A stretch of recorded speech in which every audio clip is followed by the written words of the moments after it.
Лет 10-12 лет назад я увидела одну очень красивую фотографию Аджирии Делерской.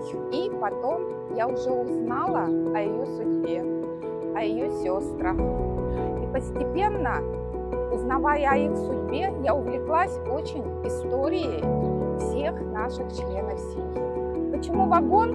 Мне вагон этот приснился. Я стояла на станции, и мимо меня проносился товарный вагон, в которых я видела людей. И я поняла, что я хочу собрать историю этих товарных вагонов, в которых в 1944 году выселяли моих соотечественников.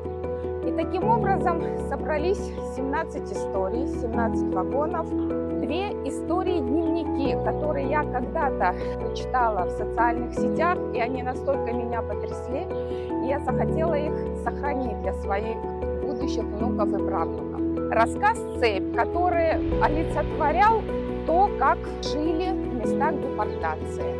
Ну а рассказ о Фазыле Аметове – это рассказ о возвращении.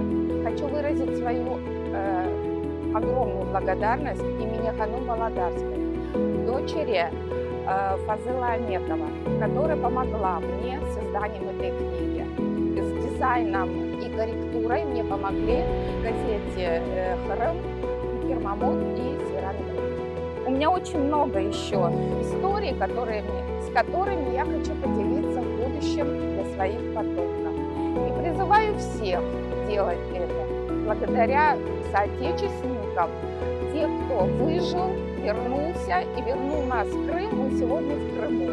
Ну а мы для своих детей, внуков, правнуков должны сохранить этот Крым, этот язык, нашу культуру и память.